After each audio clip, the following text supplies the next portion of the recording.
Hello, हाय, कैसे हैं आप लोग। डॉक्टर संजुला आपकी डेंटल सर्जन, एनवायरमेंटलिस्ट, सुकन्या स्वास्थ्य care, social awareness programmer, biodegradable pad पे बात करते हैं।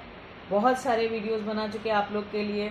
क्यों करना चाहिए, कैसे यूज़ करना चाहिए, बायोडिग्रेडेबल क्या होता है, नाइन चिप क्या होता है, ऑक्सीजन लेयर क्या होता है, ये सब बता चुके हैं। अब बात आती है ऑक्सीजन लेयर के बाद इसके अंदर जो मेन है, जो एब्जॉर्प्शन की कैपेसिटी है, जिसे हम जिलेटिन कहते हैं, वो जिलेटिन एग्जैक्टली है क्या। मैंने आपको पहले भी बताया है कि बनाना स्टेम सेल के ग्रेन्यूल्स हैं जो कि जिलेटिन का फॉर्मेशन ले लेते हैं आगे। हमने चूज़ क्यों किया बनाना, दैट इज़ इम्पॉर्टेंट, क्योंकि बहुत तरीके के एब्जॉर्प्शन बायोडिग्रेडेबल जो प्रोडक्ट्स होते हैं उनमें 2-3 प्रकार के प्रोडक्ट्स यूज़ किए जाते हैं, जैसे कि बैम्बू भी यूज़ किया जाता है, बनाना भी यूज़ किया जाता है, बनाना स्टेम्स भी यूज़ किए जाते हैं।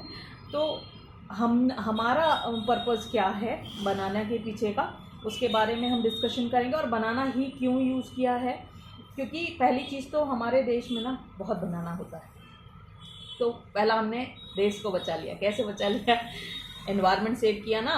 अभी बनाना हुआ, बनाना ग्रो किया, उसके बाद बनाना स्टेम तो स्टिल पड़ा हुआ है, उसको हमारे किसान भाई फेंक देते हैं, मतलब डिस्पोज कर देते हैं। यहाँ क्या किया गया, उसका उपयोग किया गया। अब बहुत सारी रिसर्च के बाद हुआ, उस पर नहीं जाते हैं, क्योंकि एक जो लेडी है लगभग 11 से 12 हज़ार लगभग पैड यूज़ कर लेती है एक लाइफ में, और उनका बंडल बनता जाता है कचड़े के एरिया में। अगर हम बायोडिग्रेडेबल में जाते हैं तो हमने इन्वायरमेंट को इसलिए सेव किया, इसलिए मैंने कहा देश बचाया, ठीक है। दूसरा, जो बनाना है ना, वो किसानों को एक प्रकार से जॉब भी मिली ना।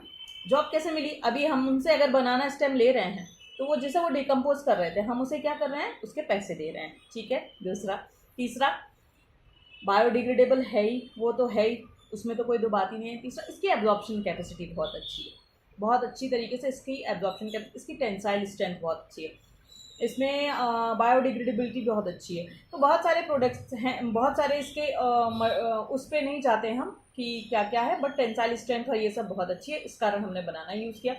मैं आपको बताना चाहूँगी, हमारे पुराने, अगर आप उसमें जाएंगे, हिस्ट्री में जाएंगे, तो बनाना स्टेम सेल पहले से यूज़ हो रहा है। डॉक्टर शरद आपको इसके बारे में थोड़ा सा बता देंगे। डॉक्टर शरद बताएंगे कि आयुर्वेदा में बनाना स्टेम्स कैसे यूज़ किए जाते हैं और क्यों यूज़ किए जाते हैं। आयुर्वेदा में कदली कंद करके वर्णन आया है, वहाँ पे भी जो है इसके यूसेज बताए गए हैं कि किन किन डिसीजेज में ये यूज़ होता है।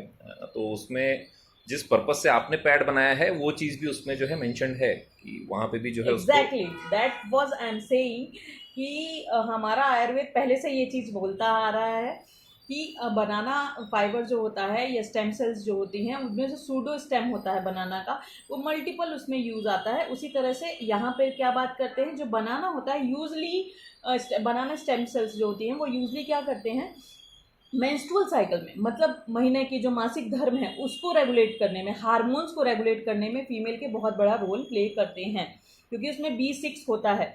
जो B6 होता है वो यूजुअली हमारे हार्मोन्स को रेगुलेट करता है, ठीक है, जिसके कारण हमारा मेंस्ट्रुअल साइकिल अच्छे से सही तरीके से आता है, नियमित रूप से आता है।